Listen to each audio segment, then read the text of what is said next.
Welcome back दोस्तों। ये विचर सीरीज का सेकंड पार्ट है। ये वीडियो थोड़ा लंबा होने वाला है क्योंकि थर्ड एपिसोड में हमें काफी सारी ऐसी इन्फॉर्मेशन मिलती है जिससे इस सीरीज में होने वाले इवेंट्स की टाइमलाइन का पता चलता है और कई सारे कंफ्यूजन्स क्लियर हो जाते हैं। अगर आपने पहला पार्ट नहीं देखा है तो आप पहले उन्हें देख सकते हैं, लिंक डिस्क्रिप्शन में है।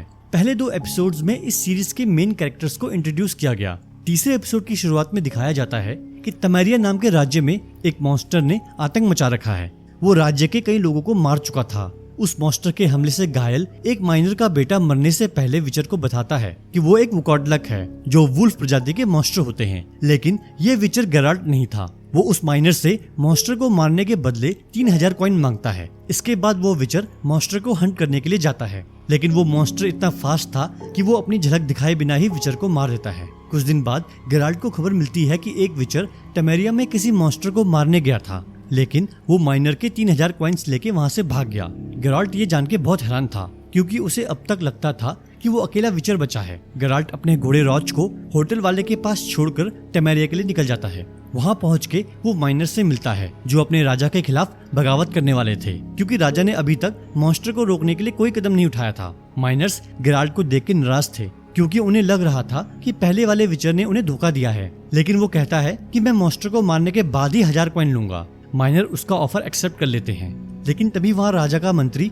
ऑस्ट्रिट अपने सैनिकों के साथ आता है। वो माइनर से कहता है कि अगर तुम शांति से अपने घर चले जाओगे तो मैं राजा को इस बारे में कुछ नहीं बताऊंगा। माइनर ऑस्ट्रिट को धमकी देके वहाँ से चले जाते हैं। उनके जाने के बाद ऑस्ट्रिट गेराल्ट से कहता है कि हमें तमेरिया में विचर्स की जरूरत नहीं है। वो अपने सैनिकों को आदेश देता है कि विचर को राज्य की सीमा के बाहर छोड़ के आओ। जब सैनिक विचर को राज्य से बाहर छोड़ने जा रहे थे तो अचानक चारों एक एक करके बेहोश हो जाते हैं। खतरा भाप के गेराल्ट अपनी तलवार निकाल लेता है, लेकिन तभी तमेरिया की विच ट्रिस मैरीगोल्ड उसके सामने आती है। वो तमेरिया के किंग फोल्टेस्ट की मैजिशियन थी। मैजिशियन को मेज भी कहा जाता था। गेराल्ट समझता है कि उसे किंग ने मॉन्स्टर का कॉन्ट्रैक्ट देने के लिए भेजा है। वो उससे कहती है कि ये सिर्फ मेरा खुद का प्लान है और तुम्हें कॉइन्स भी मैं ही दूंगी, लेकिन मैं नहीं चाहती कि तुम इस मॉन्स्टर को मारो। मैं तो ये चाहती हूँ कि तुम इसे बचाने में मेरी हेल्प करो। गेराल्ट ये सुन के कंफ्यूज था। फिर वो गेराल्ट को बताती है कि पिछले कुछ सालों में कोई मॉन्स्टर तमेरिया के लोगों को मार रहा है और वो मॉन्स्टर किंग फोल्टेस्ट की बहन एडा के मकबरे से निकलता है।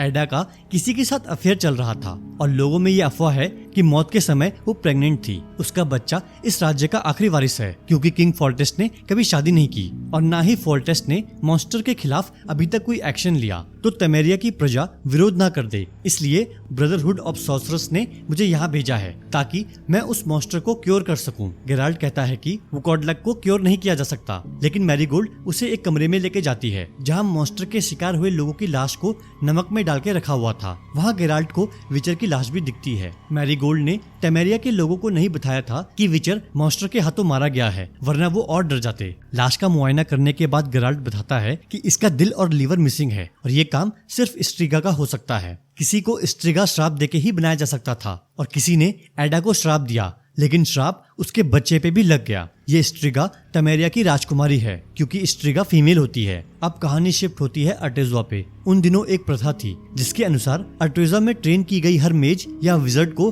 किसी एक राज्य भेजा जाता था ताकि वो राज संभालने में राजा की मदद कर सके। येनिफर के रिक्वेस्ट करने पे वेरिस ने उसे एड्रिन राज्य भेजने का वादा किया था क्योंकि एड्रिन येनिफर का होम टाउन था। ग्रेजुएशन डे के दिन येनिफर अपने कुबड़ की वजह से निराश थी और जब वो अपने लिए ड्रेस चुन रही थी तो वेरिस आके उसे समझाती है, तुम एक पावरफुल विच हो और यही तुम्हारी सबसे बड़ी खूबसूरती है। इसके बाद सारे सीनियर मैजिशियन मीटिंग करते हैं जिसमें ये डिसाइड होना था कि किसे कहाँ भेजा जाना है। स्ट्रैगेबोर साजिश करके काउंसिल को बता देता है कि येनिफर एल्फ की वंशज है और उसे एड्रिन की जगह निल्फगार्ड भेजने का डिसीजन लिया जाता है। दोस्तों आपको बता दूं, एड्रिन और सिंट्रा एक दूसरे के सहयोगी राज्य थे और सिंट्रा राज्य एल्फ से नफरत करता था। वेरिस काउंसिल को मनाने की कोशिश करती है लेकिन वोटिंग में वो हार जाती है। उधर मैरीगोल्ड गेराल्ट को किंग फोल्टेस्ट के पास लेके जाती है। वो फोल्टेस्ट को गेराल्ट की थ्योरी सुनाती है, लेकिन किंग उसकी एक नहीं सुनता और सबको कमरे से बाहर जाने का ऑर्डर देता है। जब सब कमरे से बाहर जा रहे थे तो गेराल्ट चालाकी से कमरे का दरवाजा बंद कर देता है क्योंकि उसे फोल्टेस्ट से अकेले में बात करनी थी। विचर ने जब राजा को सबके सामने बताया कि एडा का मर्डर हुआ है तो राजा को इस बात से कोई फर्क नहीं पड़ा, लेकिन जैसे ही उसने स्ट्रिगा के पिता की बात छेड़ी तो राजा के एक्सप्रेशन चेंज हो गए थे। इसलिए गेराल्ट को शक था कि फोल्टेस्ट ही स्ट्रिगा का पिता है। फोल्टेस्ट की ना तो कोई संतान थी और ना ही उसने कभी शादी की। फोल्टेस्ट गेराल्ट की किसी भी बात का जवाब नहीं देता और जब गार्ड्स अंदर आते हैं तो फोल्टेस्ट गेराल्ट को तमेरिया से बाहर जाने के लिए कहता है, लेकिन गेराल्ट वहाँ से बाहर आने के बाद एडा की कब्रगाह के गेट पे पहुँच जाता है और जब वो छुप के अंदर जाने का रास्ता ढूंढ रहा था, मैरीगोल्ड वहाँ आ जाती है। वो भी सच्चाई जानना चाहती थी, इसलिए दोनों गार्ड्स को चकमा देके कब्रगाह के अंदर चले जाते हैं। उस कब्रगाह के अंदर फोल्टेस्ट और एडा के बचपन की तस्वीर दिखाई जाती है। मैरीगोल्ड को चैम्बर में कुछ सीक्रेट लेटर्स मिलते हैं जो फोल्टेस्ट और एडा की मदर क्वीन सेंसिया के थे। उन लेटर्स में फोल्टेस्ट और एडा के अफेयर के बारे में लिखा था। ये बात दोनों ऑस्ट्रिच को बताते हैं। पहले तो वो इस सबसे अनजान बनने की कोशिश करता है, लेकिन गेराल्ट उससे सच्चाई उगलवा लेता है। तब हमें यहाँ पता चलता है कि ऑर्टिस्ट एडा से प्यार करता था, लेकिन एडा फोल्टेस्ट के बच्चे की माँ बनने वाली थी। तो ऑर्टिस्ट ने ब्लैक मैजिक का यूज करके उसे श्राप दे दिया और एडा की मौत के बाद उसकी बेटी स्ट्रिगा बन गई। केवल ऑस्ट्रिच जानता था कि स्ट्रिगा के श्राप को कैसे ठीक किया जा सकता है, लेकिन ऑस्ट्रिच कुछ भी बताने से इनकार कर देता है। तो गेराल्ट उसे घूसा मार के बेहोश कर देता है। उधर अटेजुआ में जब येनिफर को पता चलता है कि उसे एड्रिन की जगह एक कमजोर राज्य निल्फगार्ड भेजा जा रहा है, तो वो इसकी शिकायत वेरिस से करती है। वेरिस उसे बताती है ये सब स्टेगेबोर के कहने पे हुआ है। वो समझ गई थी कि एल्फ वाली बात स्ट्रीड ने ही स्टेगेबोर को बताई है। इस बात पे येनिफर स्ट्रीड से लड़ती है और दोनों का ब्रेकअप हो जाता है। ग्रेजुएशन डे पे जब सारे राजा और उनकी फ्यूचर मेज सेलिब्रेट कर रहे थे, तब किंग फोल्टेस्ट और उसकी बहन एडा को बच्चों के रूप में दिखाया जाता है और यहाँ से हमें इस पूरे शो की टाइमलाइन पता चलती है, जो मैं आपको इस वीडियो के एंड में एक्सप्लेन करूंगा। खैर, एड्रिन का राजा अपनी मेज से खुश नहीं था, क्योंकि उसे कोई ऐसी मेज चाहिए थी जो एड्रिन की रहने वाली हो। येनिफर एक विजर्ड के पास जाती है जो मैजिक से उसके कुबड़ को ठीक कर सकता था। वो येनिफर से कहता है कि ये एक पेनफुल प्रोसेस है और तुम्हें बेहोश करने के लिए मुझे पहले दवाई बनानी होगी। लेकिन येनिफर इतने गुस्से में थी कि वो अब रुकना नहीं चाहती थी। वो कहती है कि मैं दर्द सहने के लिए तैयार हूँ। फिर वो येनिफर को बताता है कि तुम अपने कुबड़ से तो मुक्त हो जाओगी, लेकिन इस प्रोसेस की ये कीमत है कि तुम कभी माँ नहीं बन पाओगी। येनिफर कोई भी कीमत चुकाने के लिए तैयार थी। इसके बाद कुबड़ को ठीक करने का पेनफुल प्रोसेस शुरू होता है और येनिफर असहनीय दर्द सहते हुए पूरे प्रोसेस से गुजरती है। उधर तमेरिया में ऑस्ट्रिच का सच जानने के बाद फोल्टेस्ट गेराल्ट की बात मान जाता है और उससे रिक्वेस्ट करता है कि उसकी बेटी को बचा लो। फिर गेराल्ट स्ट्रिगा को पकड़ने एडा की कब्रगाह पे जाता है। वो एक फुल मून की रात थी और स्ट्रिगा फुल मून की रात में ही शिकार करती थी। गेराल्ट ने ऑस्ट्रिच को बंदी बना रखा था और उसके जोर देने पे उसे ऑस्ट्रिच से पता चलता है कि श्राप को तोड़ने का बस एक ही तरीका है, स्ट्रिगा को सवेरा होने तक कब्र में वापस जाने से रोक के रखना। इसके कुछ देर बाद स्ट्रिगा एडा की कब्र से बाहर आती है। सबसे पहले वो ऑस्ट्रिच को मारती है।